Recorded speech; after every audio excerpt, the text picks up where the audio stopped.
अल्हम्दुलिल्लाह वकफा वसलामुन अला इबादिहिल्लज़ीना इस्तफ़ा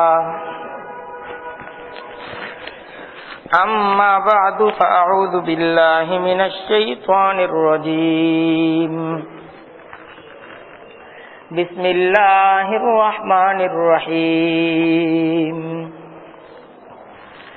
हामीम तंज़ीलुल किताबि मिनल्लाहिल अज़ीज़िल हकीम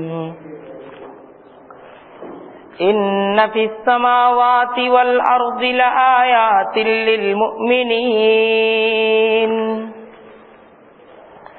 वफ़ी ख़ल्क़िकुम वमा यबुस्सु मिन दाब्बतिन आयातुल लिक़ौमिन युक़िनून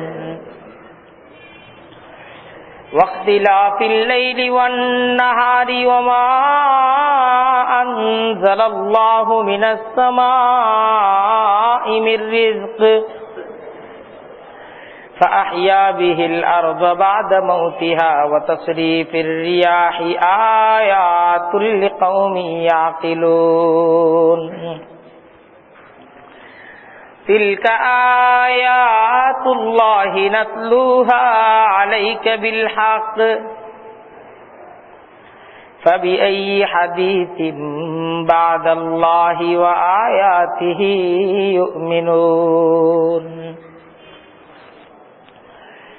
वैलुल लिकुल्लि अफ़्फ़ाकिन असीम यस्मअु आयातिल्लाहि तुत्ला अलैहि सुम्मा युसिर्रु मुस्तकबिरन कअन लम यस्मअहा फबश्शिरहु बिअज़ाबिन अलीम व इज़ा अलिम मिन आयातिना शैअन इत्तख़ज़हा हुज़ुवा उलाइका लहुम अज़ाबुम मुहीन मिन वराइहिम जहन्नम वला युग़नी अन्हुम मा कसबू शैअन वला मत्तख़ज़ू मिन दूनिल्लाहि औलिया वलहुम अज़ाबुन अज़ीम हाज़ा हुदा वल्लज़ीन कफ़रू बिआयाति रब्बिहिम लहुम अज़ाबुम मिर रिज्ज़िन अलीम सदक़ल्लाहुल अज़ीम व सदक़ रसूलुहुन नबियुल करीम व नहनु अला ज़ालिका मिनश शाहिदीन वश्शाकिरीन वल्हम्दुलिल्लाहि रब्बिल आलमीन सुब्हानक ला इल्म लना इल्ला मा अल्लमतना इन्नका अंतल अलीमुल हकीम। सूरा जासियार प्रथम रुकू তেলাওয়াত করা হয়েছে। আল্লাহ তাআলা যদি তৌফিক দান করেন এই প্রথম রুকুর আলোচনাটা আজকে ইনশাআল্লাহ আমরা করার চেষ্টা করব।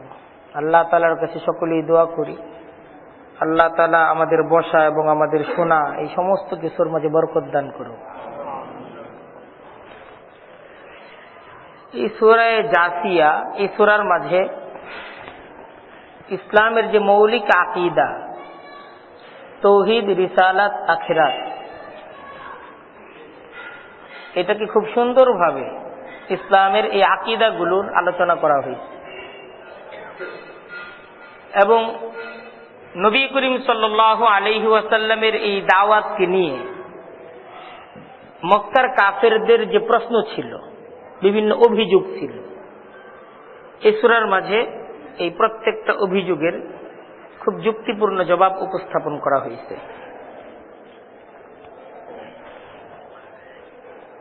শুরুতেই সর্বপ্রথম আয়াত হামিম। হামিম এটা হলো প্রথম আয়াত। দেখেন কোরআনে কারীমেরও সূরা বাকারার প্রথম আয়াত ছিল আলিফ লাম মিম। তো এই হামিম এই আয়াতটা সর্বপ্রথম বুঝতে হবে আমাদেরকে। এর পরের আয়াত শুরু হয়েছে, প্রথম শব্দই হলো হামিম। হামিমের কথা হলো এই, সমস্ত মুফাসসিরিন একরাম একমত।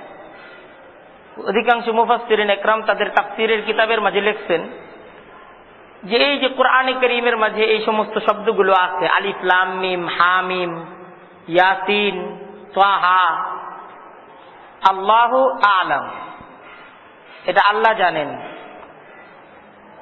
এর যে কি ব্যাখ্যা এটা আল্লাহ জানেন, আর আল্লাহর নবী জানেন, যাকে আল্লাহ বলছেন। তাই আমরা জানি না, এটার ব্যাখ্যা আমরা জানি না, জানেন কে? আল্লাহ।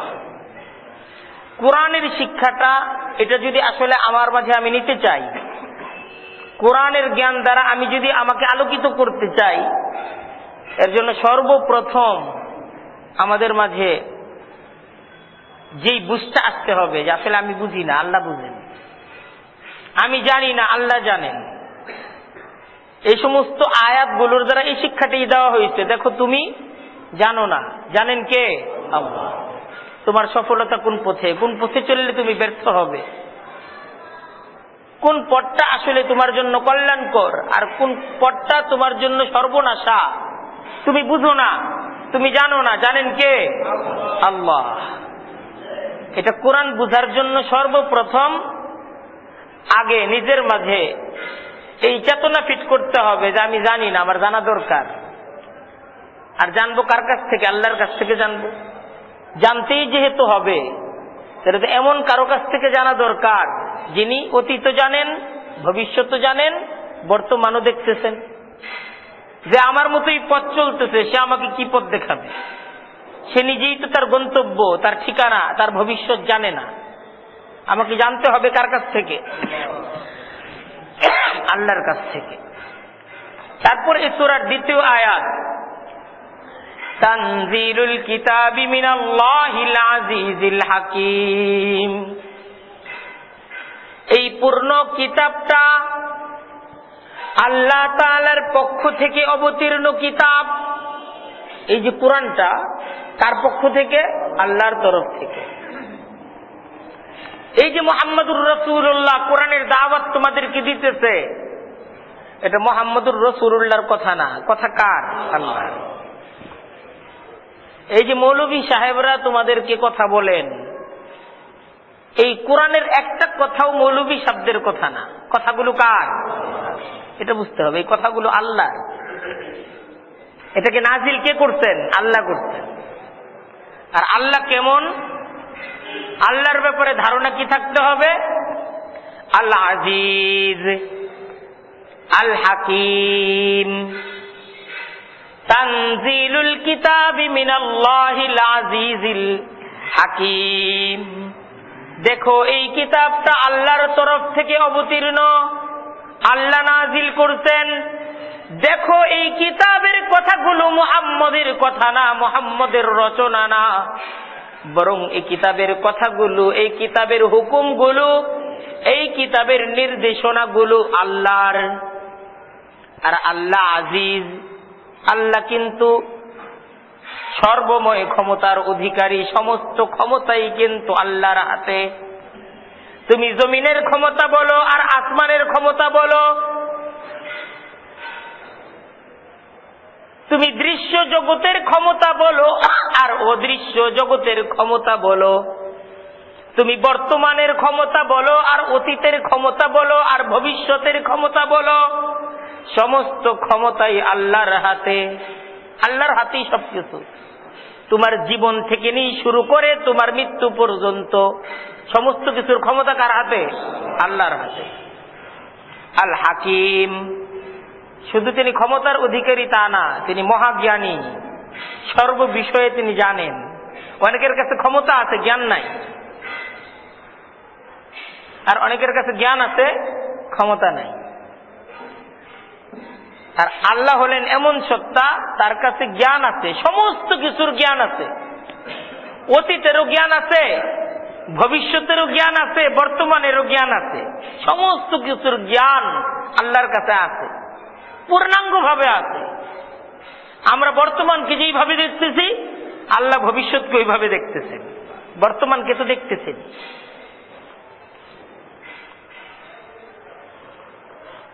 মক্কার কাফেরদের একটা প্রশ্ন ছিল, একটা কথা ছিল। পূর্ণ সমাজ একটা স্রোতে, একটা ধারার উপর চলতেছে, প্রজন্মের পর প্রজন্ম, যুগের পর যুগ আমরা একটা কালচারের উপর, একটা সংস্কৃতির উপর আমরা কদম কদম অগ্রসর হচ্ছি। কই কেউ তো এই কথা বলে নাই। মুহাম্মদ যে এই কথাগুলো বলতেছে, এই কথাগুলো তো কেউ বলে না। আমরা এই একজন মানুষের কথায় আমাদের পূর্ণ জীবনটাকে পরিবর্তন করে ফেলবো? এটা ছিল তাদের একটা যুক্তি, যে এটা কেমন কথা।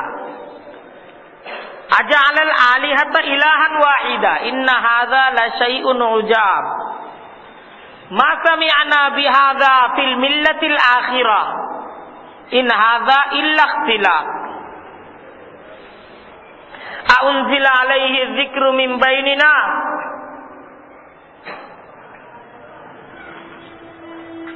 মক্কার কাফেররা বলতেছে আজআলাল আলিহাতা ইলাহান ওয়াহিদা, আমরা এত এত দেবতার পূজা করি, সেই সমস্ত দেবতাদের পূজাকে বাতিল করে এক ইলাহের উপাসনা করতে বলতেছে। ইন্না হাযা লাশাইউন উজাব, এটা তো বিস্ময়কর ব্যাপার, এটা কেমনে সম্ভব? একজনের কথাই, একজনের উপাসনাই হবে, আর এদের কেউ মানুম না, এটা কেমনে সম্ভব? মা সামি'না, আমরা তো শুনি নাই বিহাযা, এমন কথা, ফিল মিল্লাতিল আখিরাহ, আমাদের অতীত মানুষদের কাছে, অতীত বিজ্ঞজনদের কাছে, কারো কাছ থেকে তো এই কথাটা শুনি নাই। কত যোগ্য লোক, কত জ্ঞানী লোক, তাদের আবির্ভাব ঘটল পৃথিবীতে, কত বুদ্ধিজীবীদের বসবাস আমাদের সমাজে, যারা বুদ্ধি বেচতে বেচতে বেচতে বেচতে কালো চুল সাদা করে ফেলছে, এরপর এখনো বুদ্ধি বেচতেছে। এরা কেউ তো এই কথা কয় না। ইন হাযা ইল্লা ইখতিলাফ, এটা মন গড়া কথা, এই কথার কোনো ভিত্তি নাই, কেউ তো মানতেছে না এই কথা, এই কথার সাথে কেউ নাই। এই ছিল তাদের একটা কথা। আল্লাহ তার জবাব দিচ্ছেন, ইন্না ফিস সামাওয়াতি ওয়াল আরদি লাআয়াতিল লিল মুমিনিন ওয়া ফি খালকিকুম ওয়া মা ইয়াবুসু মিন দাব্বাতিন আয়াতুল লিকাউমিন ইউকিনুন ওয়া ইখতিলাফিল লাইলি ওয়ান নাহারি ওয়া মা আনজালাল্লাহু মিনাস সামাই মির রিজকিন ফাআহইয়া বিহিল আরদা বা'দা মাউতিহা ওয়া তাসরিফির রিয়াহি আয়াতুল লিকাউমিন ইয়াকিলুন। আল্লাহ বলতেছেন, আল্লাহ জবাব দিচ্ছেন, তোমরা এই কথাটাকে একজন ব্যক্তির কথা মনে করতেছো, আর পূর্ণ সমাজ ব্যবস্থাটাকে অন্য ধারার মনে করতেছো, আর এইটাকে ভিন্ন ধারার মনে করতেছো।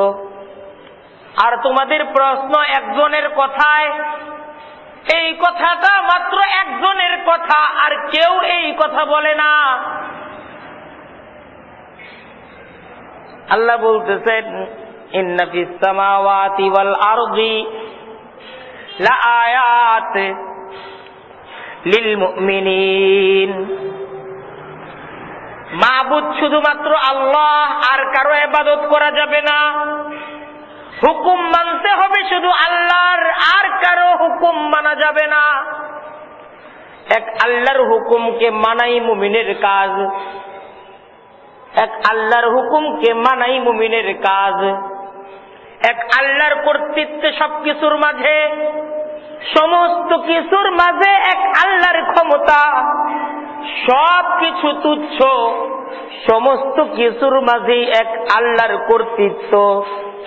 এটা একজন ব্যক্তির কথা, এটা আমরা কিভাবে মেনে নেই? আল্লাহ বলতেছেন এটা একজন ব্যক্তির কথা না, বরং আমার সৃষ্ট পূর্ণ বিশ্বজাহান এই একজন ব্যক্তির সুরে সুরে কথা বলতেছে। আল্লাহ বলতেছেন এটা একজন ব্যক্তির কথা না, আমার সৃষ্টি পূর্ণ বিশ্বজাহান, এমনকি তোমার অঙ্গ প্রত্যঙ্গ গুলো, এটা আমার এই নবী মানুষ একজন, কিন্তু তার পক্ষে বাকি সব কথা বলতেছে। এক আল্লাহর কর্তৃত্ব চলছে, এই কথাটা পূর্ণ পৃথিবী বলতেছে। আল্লাহ বলতেছে ইন্না ফিস সামাওয়াতি ওয়াল আরদি, নিশ্চয়ই আল্লাহর তৈরি, আল্লাহর সৃষ্টি এই আকাশ মণ্ডলীর মাঝে আছে, ওয়াল আরদি, আল্লাহর সৃষ্টি এই ভূমণ্ডলের মাঝেও আছে, লা আয়াত, অসংখ্য নিদর্শন, অসংখ্য নিদর্শন আছে। যেই সমস্ত নিদর্শনগুলো এই কথা বলে শক্তিকার আল্লাহর, কর্তৃত্বকার আল্লাহর, এই কথা বলতেছে, আল্লাহর ক্ষমতা চলতেছে। এটা আকাশও বলে, জমিনও বলে। আল্লাহ এটা বলতেছেন, এটা আকাশও বলে, জমিনও বলে। এটা জমিনেরও কথা, এটা আকাশেরও কথা, যে ক্ষমতাটা কার? আল্লাহর, অন্য কারো ক্ষমতা নাই। এই জমিনের উপর কারো ক্ষমতা নাই, আকাশের উপরও কার ক্ষমতা নাই। আকাশও বলতেছে এই কথা, জমিনও বলতেছে এই কথা, আল্লাহর ক্ষমতা চলতেছে। এই আসমান জমিনের উপর ওবামা টোবামা, গান্ধী টান্ধি, হাসিনা খালেদা কারো ক্ষমতা নাই। ক্ষমতা কার? আল্লাহর। সেই আকাশ জমিন মানুষদেরকে ডাকতেছে, সমস্ত তন্ত্র মন্ত্র বাদ দিয়ে এক আল্লাহর উপর ঈমান আনো, এক আল্লাহর হুকুমে বিশ্বাস করো, এক আল্লাহর আইন মতো, আল্লাহর হুকুম মতো জীবনকে গড়ো। এই কথা সব বলতেছে লিল মুমিনিন। আল্লাহ বলতেছেন মুমিনরা এটা বুঝে। তুমি যদি মুমিন হও তাহলে তো বুঝো। মুমিনদের কাছে তো আকাশ জমিন সবকিছুই সাক্ষী, সমস্ত কিছুই এই পয়গাম মুমিনদেরকে দেয়। ওয়াফি খালকিকুম, তোমাদের নিজেদের সৃষ্টির মাঝেও, এই যে তোমাদেরকে সৃষ্টি করা হলো, তুমি তোমার সৃষ্টিটা নিয়ে একটু ভাবো, কিভাবে তুমি সৃষ্টি হয়েছ, কে তোমাকে সৃষ্টি করছে, তোমার সৃষ্টির উপর কার হাত, কার শক্তি কাজ করছে, একটু চিন্তা করো। তুমি যে মানুষ হিসেবে সৃষ্টি হইছ, মানুষের সন্তান হইছ, এটা কে করছে? এটা কার দয়ায়, কার মায়ায় তুমি মানুষ হিসেবে জন্মগ্রহণ করছো? তারপর তোমার জন্মগ্রহণের যে প্রক্রিয়াটা, ফি যুলুমাতিন সালাস, একটা ত্রিবিদ অন্ধকারের ভিতরে এক কণা পরিমাণ পানির মাঝে তোমার এই সুন্দর আকৃতিটাকে কে তৈরি করছে?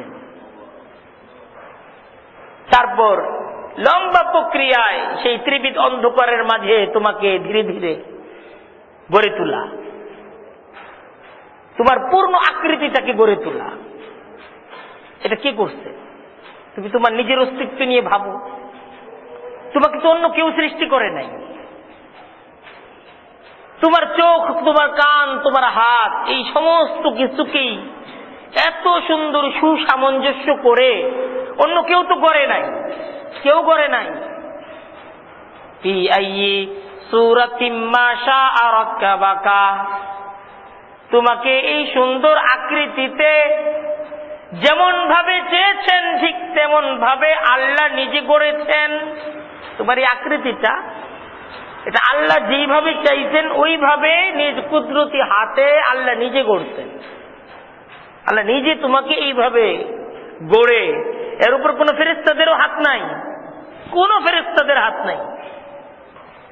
আল্লাহর সৃষ্টি অন্য কোন মাখলুকের হাত নাই, মায়েরও হাত নাই, বাবারও হাত নাই। তুমি কেমন হবে? তুমি যে কেমন হবে? তুমি কি ছেলে হবে না মেয়ে হবে? তুমি কি লম্বা হবে না খাটো হবে?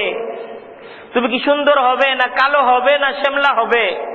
না এই জায়গায় কোনো ডাক্তারের হাত ছিল, না এই জায়গায় পৃথিবীর কোনো ইঞ্জিনিয়ারের হাত ছিল, না এই জায়গায় কোনো প্রফেসর সাহেবের পরিকল্পনা ছিল, না এই জায়গায় বাবা মা পূর্বপুরুষ কারো কোনো হাত ছিল, কারো কোনো হাত ছিল না, কোনো পীর ফকির দরবেশদের হাত ছিল না, কারো হাত ছিল না, কোন রাজা বাদশাদের হাত ছিল না, কোন মন্ত্রী এমপি প্রধানমন্ত্রীর হাত ছিল না, পৃথিবীর কোন পরাশক্তির হাত ছিল না। তোমার এই সুন্দরভাবে গড়ে তোলার মাঝে একক ক্ষমতা কাজ করছে আল্লাহর। কেন আল্লাহকে বাদ দিয়ে তুমি অন্যের পূজা করবা? কেন?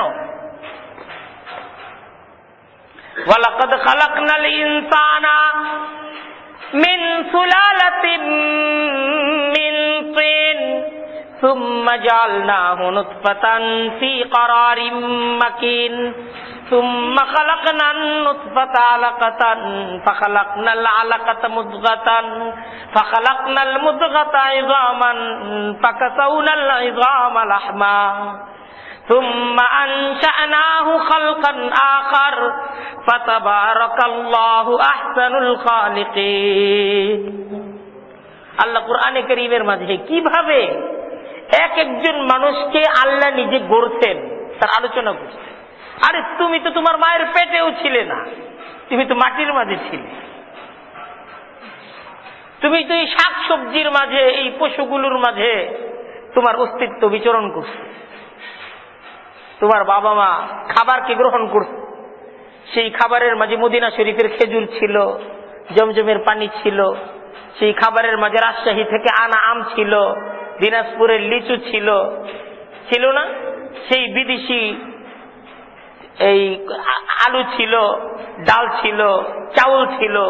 কোন জায়গার কোনটা তারা নিজেরাও জানে না, কোন জায়গার মরিচ তারা চাবাইছে তাও তারা জানে না। এই সমস্ত খাদ্য দ্রব্য এটা তোমার বাবা মা খাইছে, সেই মাটির নির্যাস, মাটির নির্যাস থেকে। অর্থাৎ এই খাদ্য দ্রব্যগুলো আবার সে যে গ্রহণ করছে এটা থেকে রক্ত হয়েছে, সেই রক্ত থেকে এক ফোঁটা পানি হয়েছে। খাদ্যদ্রব্য যখন পেটে গেছে তো এটা দুই ভাগ হয়ে গেছে, এক ভাগ এটা বের হয়ে গেছে ময়লা আবর্জনা হিসেবে, অতিরিক্ত হিসেবে এটা বের হয়ে গেছে, এটার সারাংশ নির্যাসটা রয়েছে। সেই নির্যাস থেকেও কিছু এটা রক্তের সাথে গিয়ে মিশছে, কিছু সেই রক্তটা ওইটা থেকে আবার এরকম ভাবে এই আল্লাহ তাআলা পানি তৈরি করছেন। সেই পানিও, সেই পানির একটা কণা আজকের বিজ্ঞান বলে এটাকে সূক্ষ্ম দৃষ্টিতে বের করা সম্ভব না, সূক্ষ্ম দৃষ্টিতে বের করা সম্ভব না। যে এক ফুটার মাঝে হাজার হাজার, একটা ফুটার মাঝে বলা হয় যে হাজার হাজার সন্তান জন্ম দেওয়ার মতো এটার মাঝে ইয়া থাকে, কি বলে এটাকে, মানে যোগ্যতা থাকে, এটার মাঝে এত এত কণা থাকে। তো আল্লাহ কত নিজাম, আল্লাহ তাআলার কত সূক্ষ্ম নিজাম, যে বাবা মার যে মিলন হয় সেই মিলনে এক ফোঁটা পানিও মায়ের রেহেমে যায় না, তা থেকে একটা সন্তান গড়ে ওঠার যে বিন্দু, সেই বিন্দুটা মায়ের রেহেমের মাঝে গিয়ে অবস্থান করে যায়। একসাথে যদি এক ফোঁটা চলে যেত তাহলে কি অবস্থা হতো? আজ পর্যন্ত টেস্ট টিউবের জন্ম হয়েছে, কিন্তু এক সন্তান এই পর্যন্ত তারা রেকর্ড করতে পারে না। অনেক ইয়ার পরও দেখা যায় যে বিন্দু একটা থাকে না, এটা তারা পারে না। কিন্তু এটা আল্লাহ কি, মানে কেমন পাহারাদার আল্লাহ তারা নিয়োগ করে রাখছেন যে না একজন ঢুকবে, একের বেশি এই জায়গায় প্রবেশ করতে পারবে না।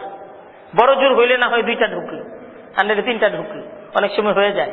এটাও আল্লাহ কুদরত দেখান যে হয় এরকম, এরকমও হয়, এটা আল্লাহ কুদরত দেখান।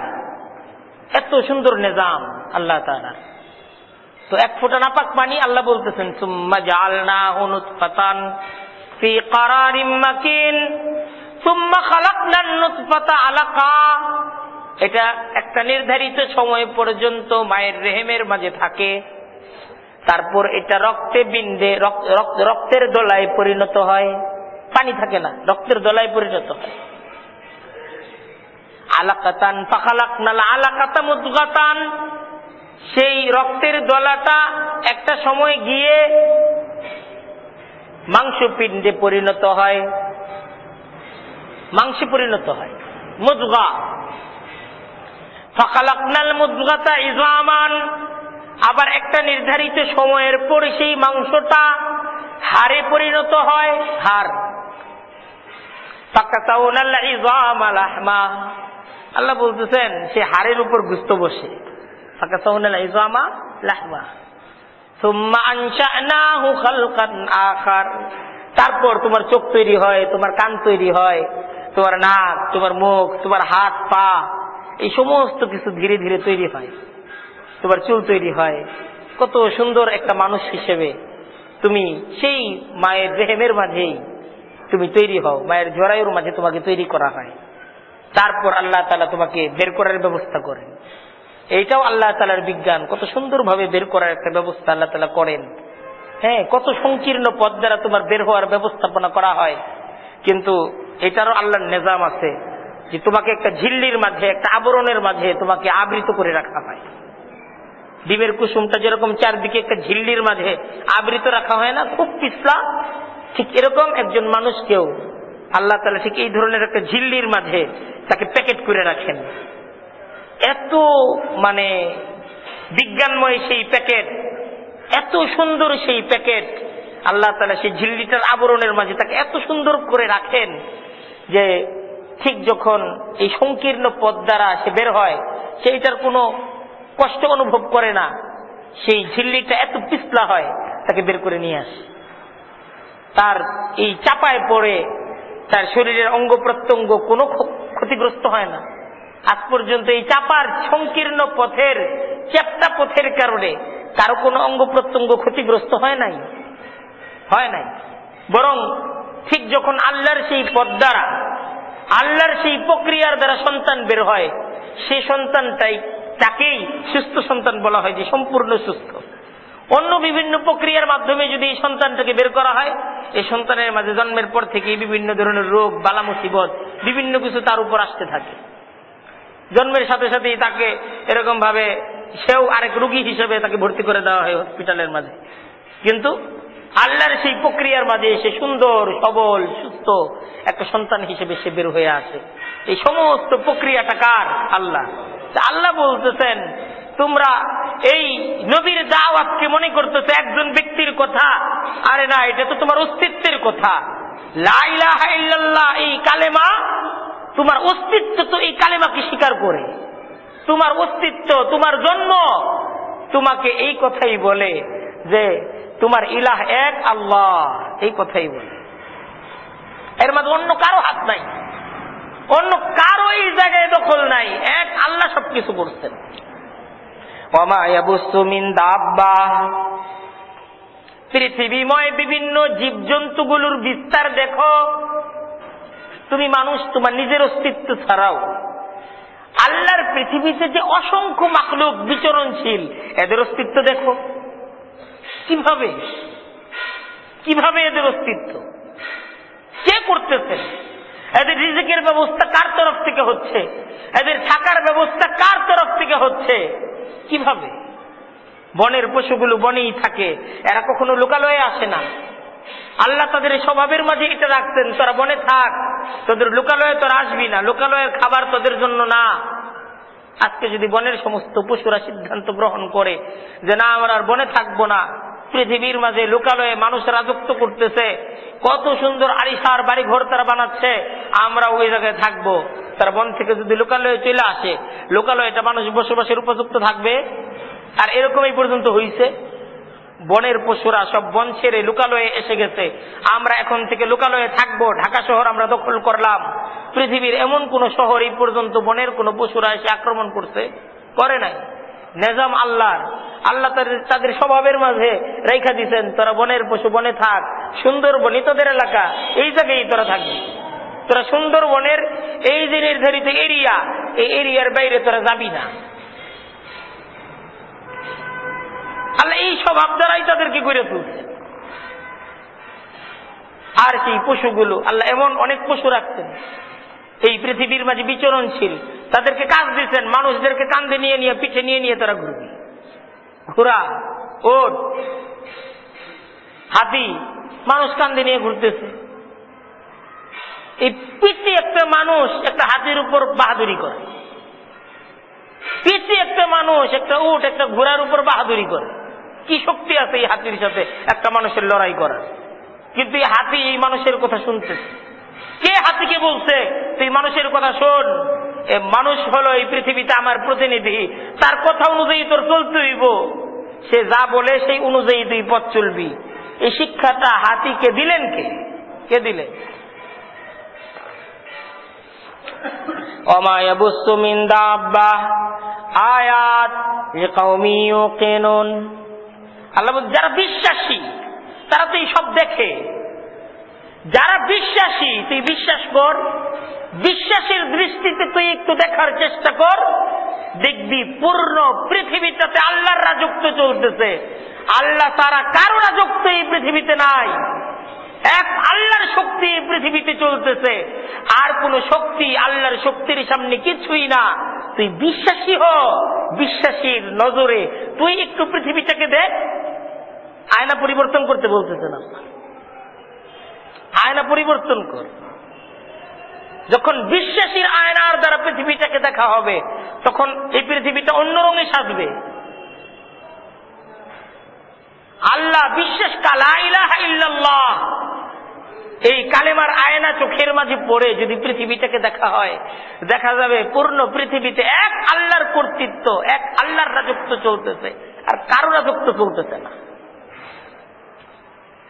আগে এই আয়না পড়তে হবে, এই চশমা লাগাইতে হবে। রঙিন চশমা যদি চোখের মাঝে থাকে পূর্ণ পৃথিবীটা রঙিন দেখা যায়। লাল চশমা যদি কেউ চোখে দেয় পূর্ণ পৃথিবীটা লাল দেখা যায়, ঠিক না? সাদা চশমায় একই রকম দেখা যায়। চশমা পরিবর্তন করতে হবে, চশমাটা বিশ্বাসীর চশমা হইতে হবে, কালেমার চশমা হইতে হবে। কালেমার চশমায় যখন পৃথিবীটা দেখা হবে তো দেখা যাবে পূর্ণ পৃথিবী তোমার কালেমায় কাঁপবে, তুমি অন্য কারো কথায় কাঁপবা না। ওয়াখতিলাফিল লাইলি ওয়ান নাহারি, ওয়াখতিলাফিল লাইলি ওয়ান নাহারি, এই পৃথিবীতে দিন আর রাতের পরিবর্তন হচ্ছে প্রতিনিয়ত। নির্ধারিত একটা সময়ের পর দিন চলে যাচ্ছে, আবার রাত আসতেছে। এ নিজাম পৃথিবীর শুরু লগ্ন থেকে চলছে, এখনো চলতেছে, ভবিষ্যতেও চলবে। এই নিজামের মাঝে কোনো পরিবর্তন নাই। একদিনের জন্য নিজামটা উল্টেও যায় নাই। একদিন এরকম হয় নাই সূর্য আসতে দেরি হয়ে গেছে, আকাশে সূর্য আসতে দেরি হয়ে গেছে, সূর্যের আকাশে চাঁদ চলে আসছে, দিন আসার কথা আসতেছে না, কি পেরেশান। রাত শুধু বড়ই হচ্ছে, আসতেছে না। মুয়াজ্জিন সাহেব ঘুমের থেকে উঠুক আর না উঠুক, ফজরের নামাজের সময় ঠিকই হয়ে যায়। মসজিদে আজান হোক আর না হোক, ঘড়ির কাঁটা এটা চলতেই থাকে। আমি ঘুমাই আর আমি জাগ্রত হই, দিন কিন্তু দেরি করে আসে না। সময় মতোই সূর্যোদয় হয়, সময় মতোই সূর্য অস্ত যায়। একটা নিজাম, এটা এমনিই না, এমনি চলতেছে না, চালাচ্ছেন। এটা এমনি চলতেছে না, এটাকে চালানো হচ্ছে। ওয়াখতিলাফিল লাইলি ওয়ান নাহারি, একটা যাওয়ার পর আরেকটা আসে। লা শামসু ইয়ামবাগি লাহা আন তুদরিকাল কামারা ওয়ালাল লাইলু সাবিকুন নাহার ওয়া কুল্লুন ফি ফালাকি ইয়াসবাহুন। লা শামসু ইয়ামবাগি লাহা আন তুদরিকাল কামার, দেখো এই সূর্যটা, লা ইয়ামবাগি লাহা আন তুদরিকাল কামার, কোন সময় চন্দ্রটাকে সে ধরতে পারে নাই, ধরার শক্তিটাও তার নাই। ওয়ালাল লাইলু সাবিকুন নাহার, রাতটা কখনো দিনের আগে আসতে পারে নাই, সময় মতো তাকে আসতে হইছে। সময় হয় তখন সে আসে। ক্ষমতা কার? রাত কার ক্ষমতা শুনতেছে? আর দিন? আজ পর্যন্ত পৃথিবীর দিন আল্লাহ ব্যতীত অন্য কারো ক্ষমতা, অন্য কারো আইন, অন্য কারো কথা শুনছে? শুনে নেই। এক আল্লাহর কথা অনুযায়ী তারা চলে। লা ইলাহা ইল্লাল্লাহ এই কালেমা সূর্য বিশ্বাস করে, চন্দ্র বিশ্বাস করে, দিন বিশ্বাস করে, রাত বিশ্বাস করে, এই সমস্ত কিছু কোন কালেমা বিশ্বাস করে? লা ইলাহা ইল্লাল্লাহ, এক আল্লাহর ক্ষমতা। এটা এরা সবাই মানতেছে। তুমি এটাকে নতুন কথা মনে করতেছো কেন? যে তোমাকে আল্লাহর কথা মানতে হবে, তোমার সন্তানকেও আল্লাহর কথা মানতে হবে, তোমার বিবিও আল্লাহর কথা মানবে, তোমার দেশের রাজাও আল্লাহর কথা মানবে, তোমার দেশের মন্ত্রীও আল্লাহর কথা মানবে, এমপি, কমিশনার সবাইকে আল্লাহর কথা মানতে হবে। কেউ নিজের কথা মানুষদেরকে সাপ্লাই দিতে পারবে না, নিজের কোনো মতবাদ কেউ প্রকাশ করতে পারবে না। সবাই এক আল্লাহর মতবাদ, আল্লাহর আইন অনুযায়ী, আল্লাহর মনোনীত দিন, এই দিন চর্চা সবাই করবে, সবাই করবে। তাদের কাজ, রাষ্ট্রনায়কদের কাজ হলো আল্লাহর দিনটা এটা সমাজের মাঝে বাস্তবায়ন করা। নিজেরা কোনো দিন তৈরি করবে না, নিজেরা কোনো আইন তৈরি করবে না, আল্লাহর আইন সমাজে বাস্তবায়ন করবে। সমাজের লোকেরাও রাষ্ট্রীয় আইন মানবে না, আল্লাহর আইন মানবে। লা ইলাহা ইল্লাল্লাহ, সকলের উপর ক্ষমতা কার? এক আল্লাহর ক্ষমতা। এই কথাটা তো নতুন কথা না, অভিনব কথা না, আশ্চর্যজনক বিস্ময়কর কথা না, এটা কোনো মন গড়া রচনা না। এটা এমন এক কথা যেই কথার সাথে পূর্ণ পৃথিবীর ব্যবস্থাপনা একমত। আল্লাহ এটাই বুঝাইতেছে, তোমার নিজের অস্তিত্ব এই আইনের উপর, তোমার নিজের অস্তিত্ব চলতেছে, তোমার জন্ম এই আইনের উপর হয়েছে। তুমি আল্লাহর আইন মানো আর না মানো, তোমার জন্ম আল্লাহর আইন অনুযায়ী হয়েছে। তুমি আল্লাহর হুকুম মানো আর না মানো, তোমার মৃত্যু আল্লাহর আইন অনুযায়ী হবে, ঠিক না? আল্লাহর আইন অনুযায়ী হবে। তুমি আল্লাহর হুকুম মানো আর না মানো, সূর্য, চন্দ্র, দিন, রাত, এই পৃথিবীর সমস্ত ধরনের মাখলুক আল্লাহর আইন অনুযায়ী চলে। সূর্যোদয় আল্লাহর আইন অনুযায়ী হয়, সূর্যাস্ত আল্লাহর আইন অনুযায়ী হয়। আল্লাহ এই দাওয়াতটাই কোরআনে দিচ্ছেন। আরো দেখো, ওমা আনজালাল্লাহু মিনাস সামাই মির রিজকিন, ওমা আনজালাল্লাহু মিনাস সামাই মিন রিজকিন, আল্লাহ আকাশ থেকে যে বৃষ্টি, যে রিজিককে তিনি বর্ষণ করেন, যে বৃষ্টিটা আকাশ থেকে হয়, এই বৃষ্টির সাথে কিন্তু পৃথিবীর রিজিকের সম্পর্ক। বৃষ্টি যদি হয় জমি আবাদ হবে, জমি থেকে ফসল হবে। বৃষ্টি যদি বন্ধ হয়ে যায়, নদ নদী শুকিয়ে যাবে, সব চরে পরিণত হবে, ফসল হবে না, আবাদ হবে না, মানুষ না খেয়ে মারা যাবে। তাই আল্লাহ বলতেছেন, শুধু তোমাদের জন্ম না, তোমাদের বেঁচে থাকাও আমার উপর নির্ভরশীল। শুধু জন্ম না, জন্ম তো আমার একক কর্তৃত্বে হয়েছে। বাইচা আসো কি অন্য কারো দয়ায়? আমেরিকার দয়ায় বাইচা আসো, না ইন্ডিয়ার দয়ায়, না হাসিনা খালেদার দয়ায়? এটা বুঝাইতেছে। কার কথা শুনবা, কার আইন অনুযায়ী চলবা, কার জন্য জীবন দিবা, কার জন্য দিবা? চিন্তা করো, তোমার জীবনটা, তোমার বেঁচে থাকাটা কার উপর নির্ভরশীল? আল্লাহর উপর।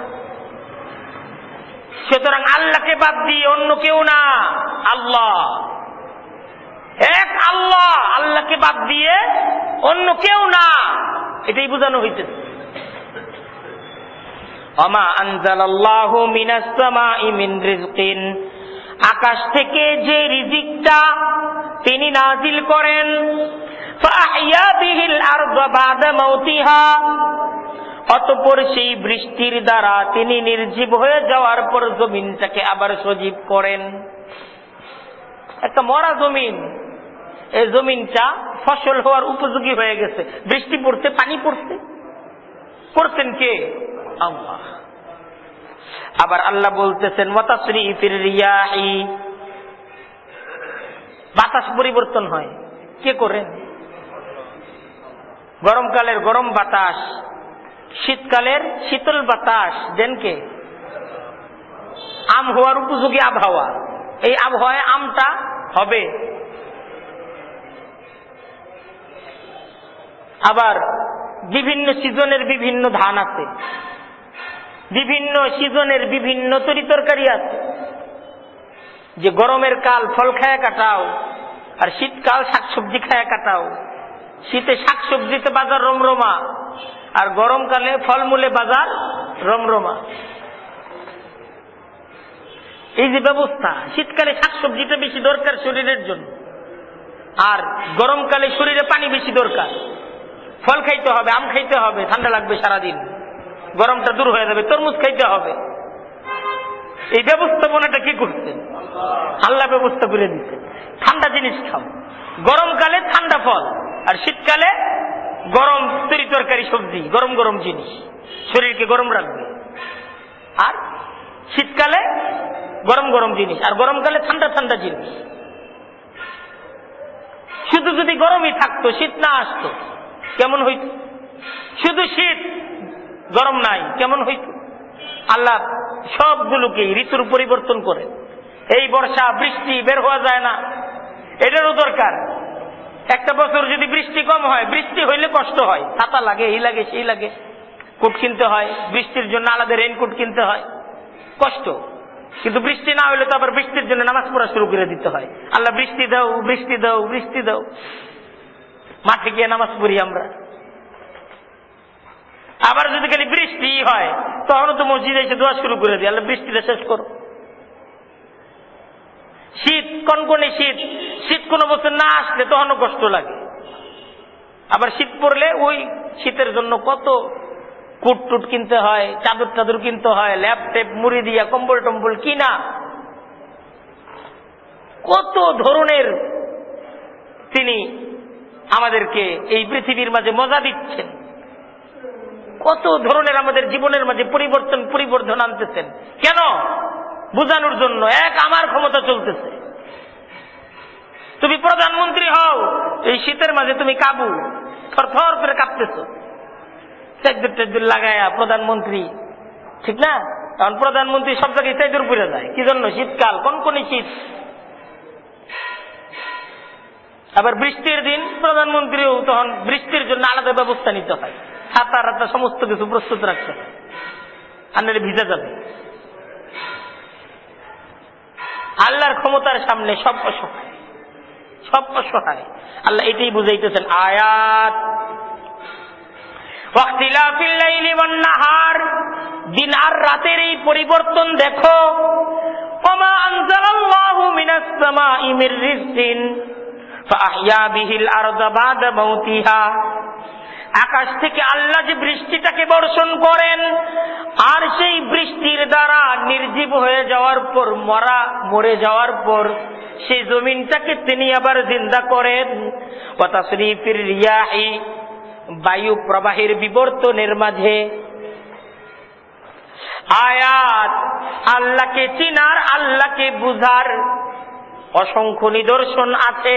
লিকাউমি ইয়াকিলুন, তাদের জন্য যাদের আকল আছে, যাদের বিবেচনা আছে, যাদের বুদ্ধি আছে, যারা চিন্তাশীল, যারা বুদ্ধিমান, যারা বিবেকবান, তারা তো এই সব কিছু দেখার পর আল্লাহর কর্তৃত্ব সম্পর্কে কোনো সন্দেহ তাদের থাকার কথা না, যে এক আল্লাহর ক্ষমতাই চলছে।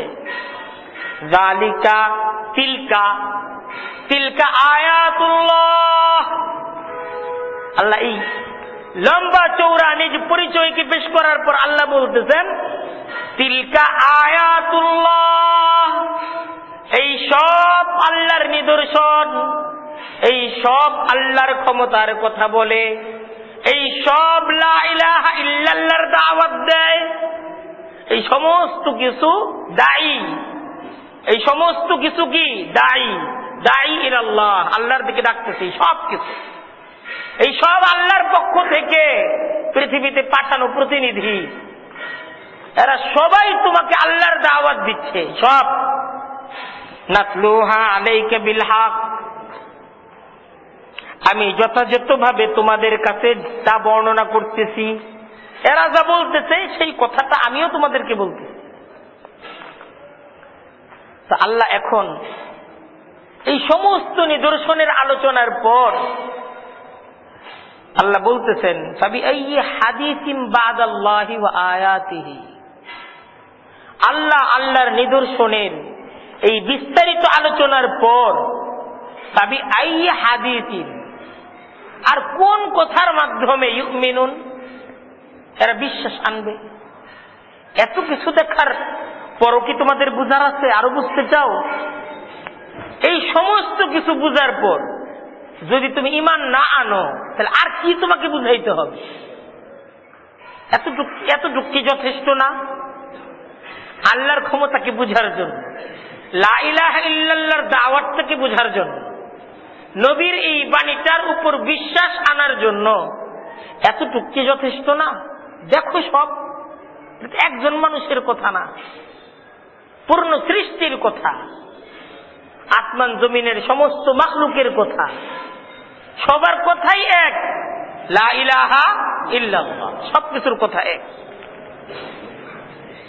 ওয়াইলুল লিকুল্লি আফফাকিন আতিম ইয়াসমাউ আয়াতিল্লাহি তুতলা আলাইহি সুম্মা ইউসিররু মুস্তাকবিরান কাআল্লাম ইয়াসমাআহা ফাবাশশিরহু বিআযাবিন আলীম।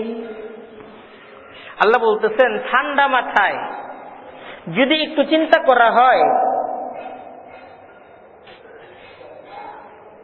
আর যদি একটু বিবেচনার সাথে শোনা হয়, তাহলে আল্লাহর অস্তিত্ব, নবীর এই দাওয়াতকে স্বীকার করার কোনো উপায় নাই, সে স্বীকার করবে। কোরআনের এই দাওয়াতটা কেউ যদি একটু ঠান্ডা মাথায়, কোরআনে কারীমের এই আয়াতগুলোকে কেউ যদি শুনে, তারপর কেউ যদি অল্প একটু চিন্তা করে, আল্লাহ বলতেছেন সে ঈমান আনবে। ঈমান আনতেছে না, আরেকটু বুঝতে চাইতেছে। আল্লাহ বলতেছেন বুঝাইলাম তো, আরো বুঝতে চাও? আর কি বুঝতে চাও? এই প্রশ্ন করবে, আর কি বুঝতে চাও তুমি? তোমাকে এতটুকু বুঝানোর পর তুমি কি আরো কিছু বুঝতে চাও? এখন একটু চিন্তা করো, বুঝানো শেষ, বুঝানো হয়েছে, এখন একটু চিন্তা করো। আল্লাহর তাওহীদ নিয়ে এখন একটু চিন্তা করো, এটার স্বীকৃতি দিবা না দিবা না, এখন একটু চিন্তা করো। এই পর্যন্ত আলোচনার পর আল্লাহ বলতেছেন, দেখো, অস্বীকৃতির পূর্ব সিদ্ধান্ত নিয়ে যদি শ্রবণ করো তাহলে বুঝে আসবে না। মানবো না এই সিদ্ধান্ত নিয়ে পরে যদি শুনো তাহলে তো বুঝে আসবে না। মানবো এই সিদ্ধান্ত নিয়ে বুঝে আসলে মানবো, এই সিদ্ধান্ত নিয়ে যদি শুনো তাহলে বুঝে আসার মতো কথা হয়ে গেছে। আর যদি সিদ্ধান্ত নিয়ে থাকো যে বুঝবো না, তাহলে বুঝে আসবে কিভাবে? তাইলে তো বুঝে আসবে না, কারণ দরজা তো বন্ধ। দরজা কি বন্ধ? দরজা বন্ধ, বুঝার দরজাটা তো খুলে রাখতে হবে। আর বুঝার দরজা কি? মানবো না, চলবো না, এই নিয়ত করে শুনলে বুঝে আসবে না। দরজাটা খোলা রেখা তারপর শুনতে হবে। এখন এই আয়াতে আল্লাহ বলতেছেন, কিন্তু 3 বৈশিষ্ট্য সম্পন্ন মানুষ, এদের বুঝে আসে না, কারণ দরজা বন্ধ থাকে। 3 বৈশিষ্ট্য সম্পন্ন মানুষের দরজা কি থাকে? বুঝার দরজা বন্ধ হয়ে যায়, এদের বুঝে আসে না। যতই তাদেরকে শোনানো হোক বুঝে আসে না, কারণ দরজা কি থাকে? বন্ধ থাকে। আল্লাহ বলতেছেন, ওয়াইলুল লিকুল্লি আফফাকিন আতিম,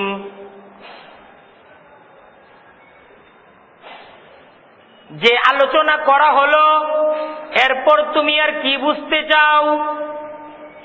বুঝার মতো আলোচনা কিন্তু হয়ে গেছে, বুঝার কথা। তবে না বুঝার সিদ্ধান্ত যদি তুমি নিয়ে দরজা বন্ধ করে তুমি যদি শুনতে চাও, বুঝে আসবে না, কোনোদিন বুঝে আসবে না। আর বুঝে যদি না আসে, আমার কথাগুলো যদি বুঝতে না চাও, বুঝে আসে নাই বলতে চাও, আমার সিদ্ধান্তটা জেনে নাও। তাহলে আমার সিদ্ধান্ত জেনে রাখো, না বুঝলে কি হবে। আর 3 গুণ সম্পন্ন ব্যক্তি এদের কি আসবে না, বুঝে আসবে না। এটা আল্লাহ বলে দিতেছেন, এই 3 প্রকারের লোক বুঝবি না, তোদের বুঝে আইব না, শুনে রাখ, তোদের জন্য আমার আযাব অপেক্ষা করতেছে। আর এই 3 প্রকারের লোকের প্রথম প্রকার লোক হলো লিকুল্লি আফাক, এটা 1 নাম্বার গুণ। 2 নাম্বার গুণ হলো আসিম। 3 নাম্বার গুণ হলো ইয়াসমাউ আয়াতিল্লাহি তুতলা আলাইহি সুম্মা ইউসিররু মুস্তাকবিরান কাআল্লাম ইয়াসমাহা। 3টা গুণ। 1 গুণ হলো যাদের মিথ্যা বলার অভ্যাস আছে, এদের বুঝে আসবে না। লিকুল্লি আফাক, যাদের অভ্যাসের মাঝে মিথ্যা বলা ঢুকে গেছে। যাদের অভ্যাসের মাঝে কি ঢুকে গেছে, মিথ্যা বলা ঢুকে গেছে। সত্য যত সুন্দর সত্যই হোক, এই প্রকারের লোকের মাঝে সত্য কোনো আবেদন তৈরি করতে পারে না। সত্য কোনো আবেদন তৈরি করতে পারে না, কারণ সত্য আবেদন তৈরি করতে পারে না। মনে করেন একটা থালা, মানুষের কল্পটা এটা একটা পাত্র।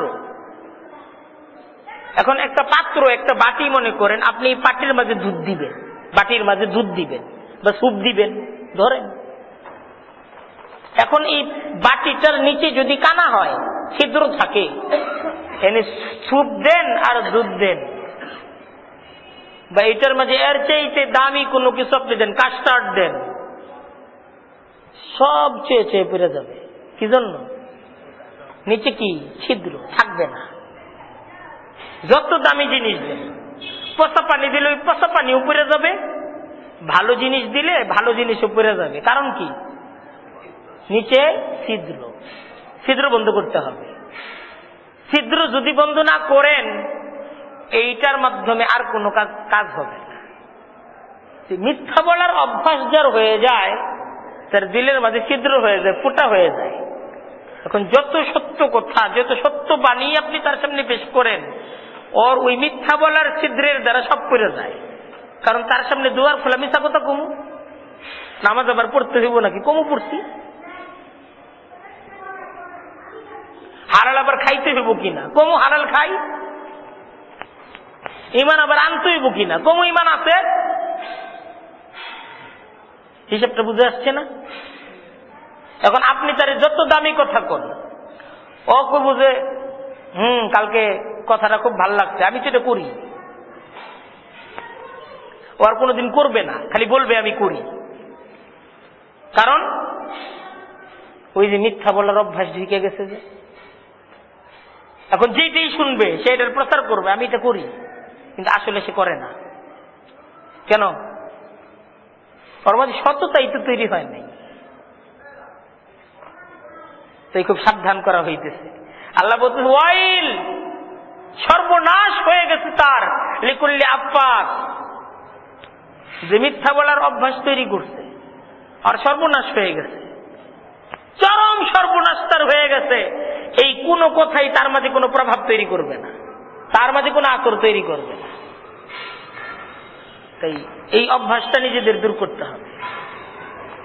এটা এমন এক ছিদ্র, যে ছিদ্র দ্বারা ঈমান আমল সমস্ত কিছু বরবাদ হয়ে যায়, সব শেষ হয়ে যায় এই একটা আমল দ্বারা। আর সেই আমলটা কি? মিথ্যা বলা, মিথ্যা বলার আমল। এই এটা এমন বিষ, এমন বিষধর, এটা বাকি সব কিছুকে সে ধ্বংসিত করে, আখলাক, চরিত্র, সমস্ত কিছুকে ধ্বংসিত করে। এটা খুব মিথ্যা বলার, মিথ্যা থেকে মুক্ত থাকা অনেক বড় আমল।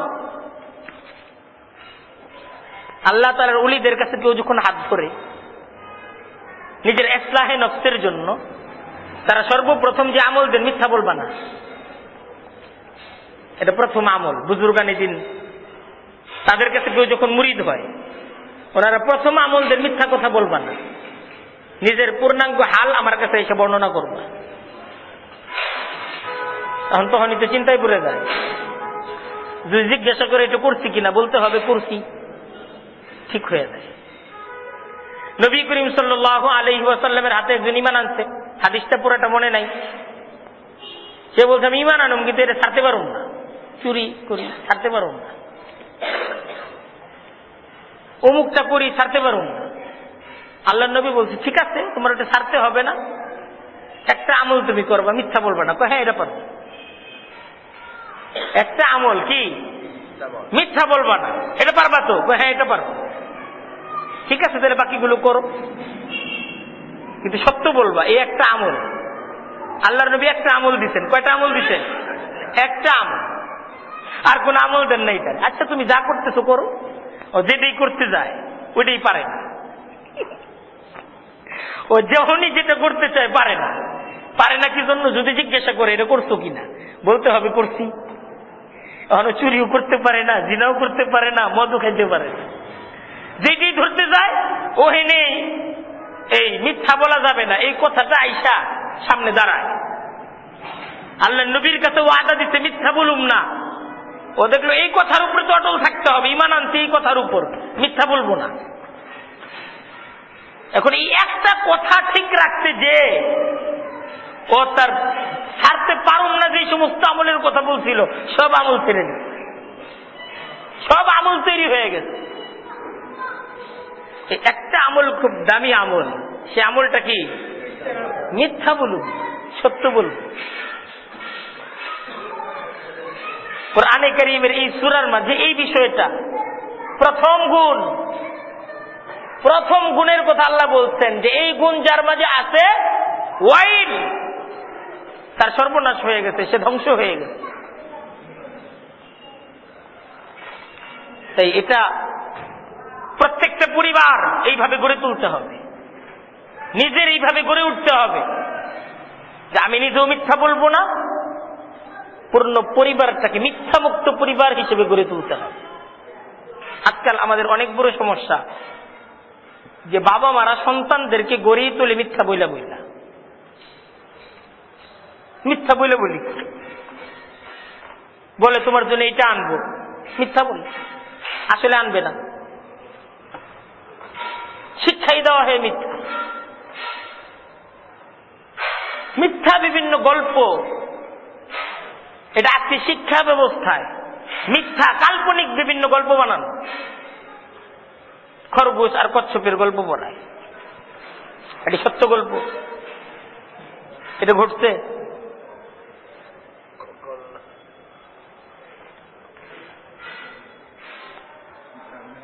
তাহলে কি শিক্ষা দেওয়া হইতেছে বলেন? সত্য না মিথ্যা? সন্তানরা গড়ে উঠবে নবী আর রাসূলদের গল্প পড়ে, সাহাবা একরামদের গল্প পড়ে আমাদের সন্তানগুলো গড়ে উঠবে। কিন্তু কি শিক্ষা দিয়ে তাদেরকে গড়ে তোলা হচ্ছে? আমরা তো পড়ি না, দেখিও না, আনলে বলতে পারতাম।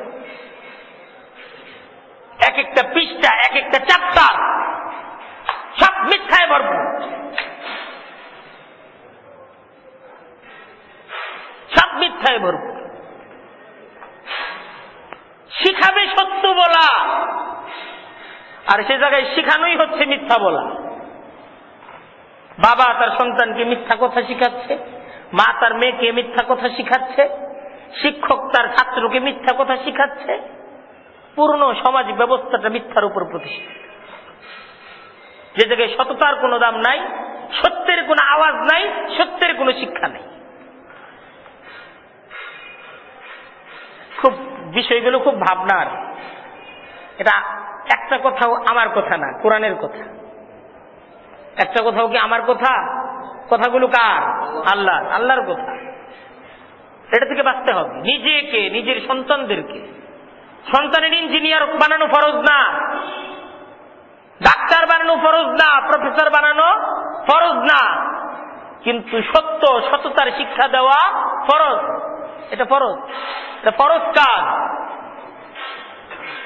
বাবা মায়ের উপর এটাকে ফরজ করা হয়েছে। হাদিসের মধ্যে নবী বলতেছেন, কুল্লু মাউলুদিন ইউলাদু আলাল ফিতরা, প্রত্যেকটা সন্তান স্বচ্ছ ভাব নিয়ে জন্মগ্রহণ করে, স্বচ্ছ ভাব নিয়ে। ফেরেশতার স্বভাব নেই। কোনো পাপ থাকে না জন্মসূত্রে কোনো সন্তানের মাঝে, কোনো পাপ থাকে না জন্মসূত্রে। কোনো সন্তান পাপী না। তার বাবা চুর হইতে পারে, বাটপার হইতে পারে, তার বাবা অন্যায়কারী হইতে পারে, সন্তান পাপী না। আল্লাহ বলতেছেন, আল্লাহ নবী বলতেছেন, কুল্লু মাউলুদিন ইউলাদু আলাল ফিতরা ফাআবাওয়াহু ইউওয়াহিদানিহি। বাপ মা তার ইহুদি বানায়, আও ইউনাসসিরানিহি নাসারা বানায়, আও ইউমাজ্জিসানিহি মূর্তি পূজক বানায়। বাপ মা তাকে মিথ্যাবাদী বানায়, বাপ মা তাকে পাপী বানায়, বাপ মা তাকে ধোঁকাবাজ বানায়। বাপ মা থেকে সুখে ধোঁকাবাজি, মিথ্যা।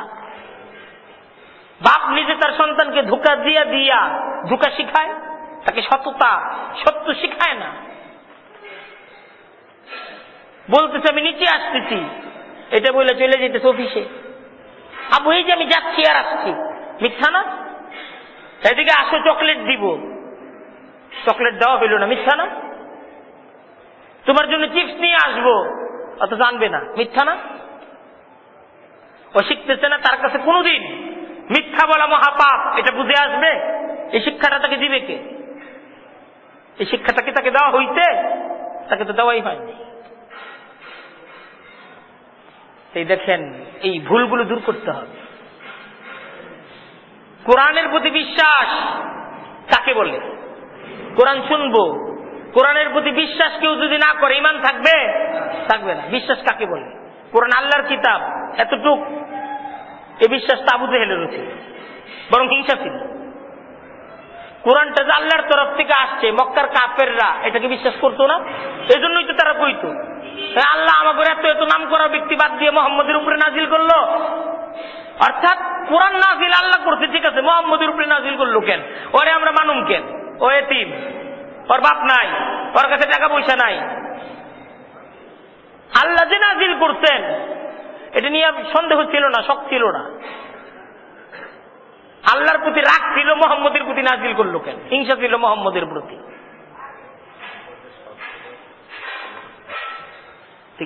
কিতাবের প্রতি বিশ্বাসের অর্থ হলো কিতাবে যা হালাল এটাকে হালাল মনে করা, এটা হলো বিশ্বাস। খালি মনে করা না, ওইটাকে মাইনা চলা। যেটা হারাম এটা হারাম, ওইটা থেকে বাঁচা। খালি বিশ্বাস করি এটা হারাম তা না।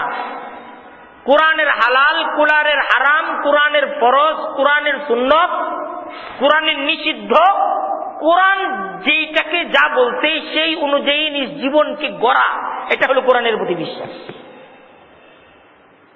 এটা হলো কোরআনের প্রতি বিশ্বাস। আমরা তো এখন বুঝছি আল্লাহর প্রতি বিশ্বাসের অর্থ হলো আল্লাহ এক মানলাম, এটা জানাটাই। কারণ আমি মানতেছি হাসিনা রে, মানতেছি খালেদা রে, মানতেছি আব্রাহাম লিঙ্কন রে, মানতেছি কার্ল মার্কসের মতবাদ, আল্লাহর মানতেছি না, খালি জানি আল্লাহ এক, আর মনে করতেছি আমার তো ঈমান আছে, আল্লাহ এক, এটা তো সবাই বিশ্বাস করছে। রসুলের প্রতি বিশ্বাসের অর্থ কি? রসুল যেই পথে বলছেন সেই পথে চলা, এটা হলো বিশ্বাসের অর্থ। উনি রসুল, মুসলমানদের রসুল, আল্লাহর তরফ থেকে শেষ রসুল যে মোহাম্মদ, এটা তো পৃথিবীর ইহুদি খ্রিস্টানরাও জানে। মুসলমান লা ইলাহা ইল্লাল্লাহ এই কালেমা তো হিন্দুরাও জানে। ৭১ কত হিন্দু কালেমা পড়ছে, মুসলমান হয়ে গেছে। ইসলামের অর্থ হলো আল্লাহর মনোনীত দিন পূর্ণাঙ্গ ভাবে মানা, একে বলা হয় মুসলমান। খালি জানলাম, হ্যাঁ হুজুর কইছে জানলাম, সুবহানাল্লাহ, আলহামদুলিল্লাহ, মাশাআল্লাহ, খুব সুন্দর বলছেন, এটা ইসলাম, এটা মুসলমান না। এটা তো আবু তালেব স্বীকৃতি দিতে, মোহাম্মদ তুমি সত্য, আমি জান দিয়া তোমার সাথে আছি জীবনের শেষ মুহূর্ত পর্যন্ত। আবু তালেব মুসলমান হইতে পারছে? মুসলমান বলা যাবে? মুসলমান তো বলা যাবে না আবু তালেবকে। অথচ নবী যে সত্য, কোরআন যে সত্য, আবু তালেব বিশ্বাস করে নাই, মানে নাই। ঈমান তো আবু বকরের মতো আনতে হবে, আবু তালেবের ঈমান কাফি না, যথেষ্ট না। আবু তালেবের ঈমান দ্বারা জান্নাতে পৌঁছা যাবে না। নিজের ঠিকানা জান্নাতে করার জন্য আবু বকরের ঈমান চাই। ঈমানটা কার মতো হইতে হবে? আবু বকরের। আবু বকরের ঈমান লাগবে, উমরের ঈমান লাগবে। ওই ঈমান ঠিকানা জান্নাত পর্যন্ত পৌঁছায় দিবে। আর এই ঈমান যদি অর্জন করা না যায়, সর্বনাশ, সর্বনাশ। শুধু নবীর সত্যতায় বিশ্বাস করলে হবে না, নবী সত্য এটাকে মেনে নবীর দেওয়া জিন্দেগি, নবীর দেওয়া আদর্শ, নবীকে জীবনের নমুনা হিসেবে গ্রহণ করতে হবে। আল্লাহ তাআলা আমাদের প্রত্যেকটা ভাইকে সেই তৌফিক দান করুন। ওয়া আখিরু দাওয়ানা আলহামদুলিল্লাহি রাব্বিল আলামিন।